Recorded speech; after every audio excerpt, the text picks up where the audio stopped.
जय हिंद। आज के इस वीडियो में हम लोग 12वीं कक्षा के अर्थशास्त्र विषय के कुछ महत्वपूर्ण प्रश्नों पर चर्चा करेंगे। यह प्रश्न संभवतः 2021 में आयोजित होने वाली बिहार बोर्ड इंटरमीडिएट परीक्षा के लिए महत्वपूर्ण है। तो आइए चर्चा करते हैं 12वीं कक्षा के अर्थशास्त्र विषय के कुछ महत्वपूर्ण लघु उत्तरीय प्रश्न। पहला प्रश्न है, प्रगतिशील कर क्या है? इसके गुण और दोषों पर प्रकाश डालें। तो आप लिखेंगे, प्रगतिशील कर उस कर को कहते हैं जिसमें व्यक्ति की आय, व्यक्ति की इनकम जैसे जैसे बढ़ती जाती है, टैक्स का दर, कर का दर वैसे वैसे बढ़ता जाता है। मतलब वह कर जिसमें व्यक्ति की आय जैसे जैसे बढ़ती जाती है,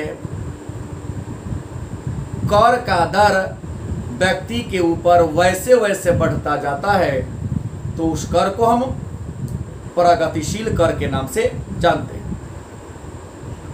प्रगतिशील कर के गुण क्या है? नंबर 1, यह करदान योग्यता के अनुकूल है। मतलब अधिक आय वाले से अधिक लिया जाता है और कम आय वाले से कम लिया जाता है। दूसरा, यह मितव्ययी है। तीसरा, यह अधिक लोचशील है। मतलब आय कम होगी, टैक्स कम हो जाएगा, आय ज़्यादा है, टैक्स ज़्यादा हो जाएगा। यह धन के असमान वितरण को दूर करती है। इसका मतलब इस कर में कम इनकम वाले से कम टैक्स लिया जाता है और ज़्यादा वाले इनकम वाले से ज़्यादा टैक्स लिया जाता है। अतः समाज में जो आय और धन का असमान वितरण है, कम हो जाता है। दोष मतलब बुराई की बात करें तो प्रगतिशील कर की सबसे पहली बुराई है, यह धन संचय करने वाले के लिए हानिकारक है, क्योंकि ज़्यादा इनकम पर टैक्स ज़्यादा लग गया तो बचत कम होता है। तीसरा, यह क्रमागत उपयोगिता ह्रास नियम पर आधारित है। तीसरा, इससे फिजूल खर्ची, चूँकि टैक्स ज़्यादा लग जाता है तो लोग उपभोग पर ज़्यादा खर्च करते हैं। उपभोग पर ज़्यादा खर्च करेंगे मतलब फिजूल खर्ची को बढ़ावा होता है। यह मनमाना है, मतलब सरकार इसका दर अपने से तय करती है समय के अनुसार। अगला प्रश्न है, सम उत्पाद वक्र क्या है? प्रश्न है, सम उत्पाद वक्र क्या है?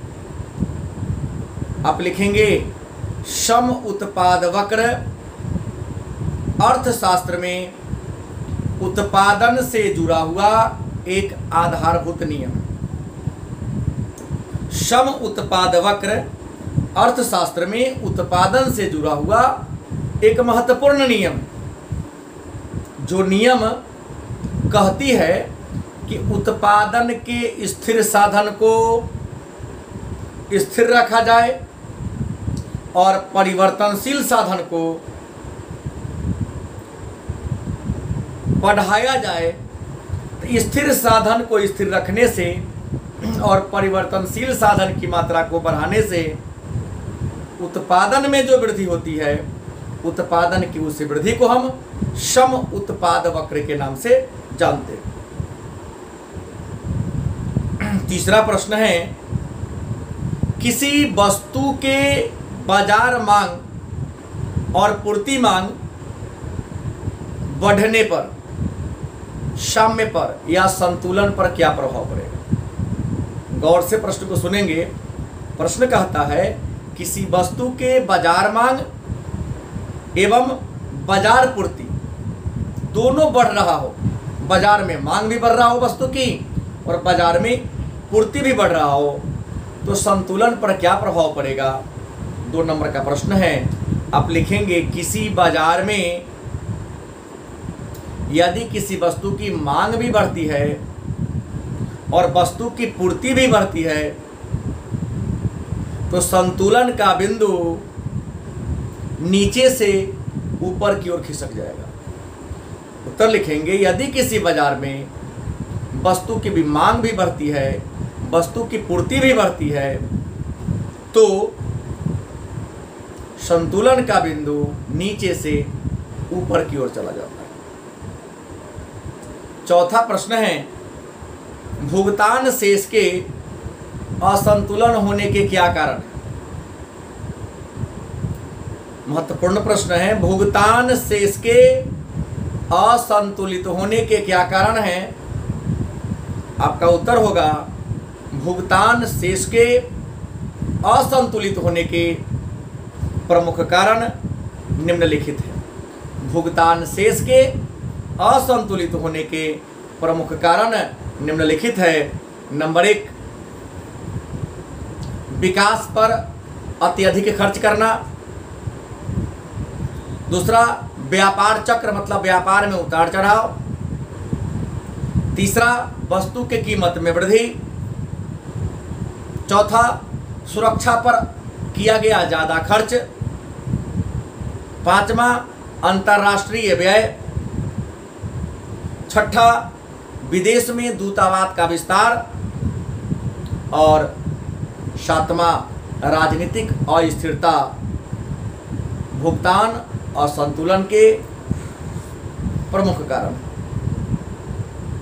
अगला है वायदा बाजार क्या है? छोटा प्रश्न है, बड़ा महत्वपूर्ण है। वायदा बाजार क्या है? तो आप लिखेंगे वायदा बाजार या वादा बाजार। उस बाजार को कहते हैं जिस बाजार में लेन देन अभी होता है लेकिन भुगतान भविष्य में होता है। भविष्य में भुगतान करेगा लेकिन लेन देन अगर वर्तमान में हो जाए तो इस प्रकार के बाजार को वायदा बाजार के नाम से जानते हैं। वस्तु की कीमत की पूर्ति भविष्य में होगी लेकिन वस्तु का आदान प्रदान यदि वर्तमान में हो जाए तो इस प्रकार के कारोबार जिस बाजार में होते हैं उस बाजार को हम वायदा बाजार के नाम से जानते हैं। अगला प्रश्न है, प्रतिगामी कर क्या है? प्रतिगामी कर क्या है? आपका उत्तर होगा प्रतिगामी कर उस कर को कहते हैं जिसमें व्यक्ति की आय जैसे जैसे बढ़ती जाती है उस पर टैक्स का दर, कर का दर कम होता जाता है। प्रतिगामी कर उस कर को कहते हैं जिसमें व्यक्ति की इनकम, व्यक्ति की आय जैसे जैसे बढ़ती जाती है व्यक्ति के ऊपर लगने वाला कर का दर, टैक्स का दर वैसे वैसे कम होता जाता है, तो उस कर को हम प्रतिगामी कर के नाम से जानते हैं। अगला है आनुपातिक कर क्या है? सुनेंगे गौर से। आनुपातिक कर क्या है? आपका उत्तर होगा आनुपातिक कर उस कर को कहते हैं जिसमें सभी व्यक्ति पर एक ही अनुपात से कर लगाया जाता है। अनुपातिक कर वह कर है जिसमें सभी व्यक्ति पर एक ही अनुपात से कर लगाया जाए, तो ऐसे कर को हम अनुपातिक कर के नाम से जानते हैं। अगला है मांग की कीमत लोच या मांग की लोच को परिभाषित करें, या प्रश्न को चेंज करेगा कि मांग की लोच से आप क्या समझते हैं? मांग की कीमत लोच क्या है अथवा मांग की लोच से आप क्या समझते हैं? तो आपका उत्तर होगा किसी वस्तु के कीमत में होने वाला आनुपातिक परिवर्तन किसी वस्तु की कीमत में होने वाला अनुपातिक परिवर्तन या प्रतिशत परिवर्तन उस वस्तु की मांग में होने वाले प्रतिशत परिवर्तन के अनुपात को हम मांग की लोच अथवा मांग की कीमत लोच कहते हैं। इसको दूसरे शब्द में कह सकते हैं कि वस्तु के कीमत में जो प्रतिशत परिवर्तन होता है उसी अनुपात में यदि वस्तु की मांग में जो परिवर्तन हो रहा है तो कीमत और मांग में होने वाले परिवर्तन का दर ही मांग की कीमत लोच अथवा मांग की लोच कहलाता है। अगला प्रश्न है पूर्ति अनुसूची अथवा पूर्ति वक्र से आप क्या समझते हैं? प्रश्न है पूर्ति अनुसूची या पूर्ति वक्र से आप क्या समझते हैं? आप लिखेंगे पूर्ति अनुसूची वह अनुसूची है जिसमें किसी बाजार में भिन्न भिन्न कीमतों पर वस्तु की बेची जाने वाली मात्रा को दर्शाया जाता है। मतलब किसी बाजार में अलग अलग कीमत पर वस्तु की जो मात्रा बेची जाती है उसी मात्रा को यदि तालिका के रूप में दर्शा दिया जाए तो उसे हम पूर्ति अनुसूची के नाम से जानते हैं। बाजार में बेची अलग अलग कीमत पर वस्तु की जो मात्रा बेची जाती है उसी को दर्शाने वाली जो तालिका है उस तालिका को हम पूर्ति अनुसूची, और यदि उस तालिका को वक्ररेखा के रूप में दर्शा दिया जाए तो उसे हम पूर्ति वक्र के नाम से जानते हैं।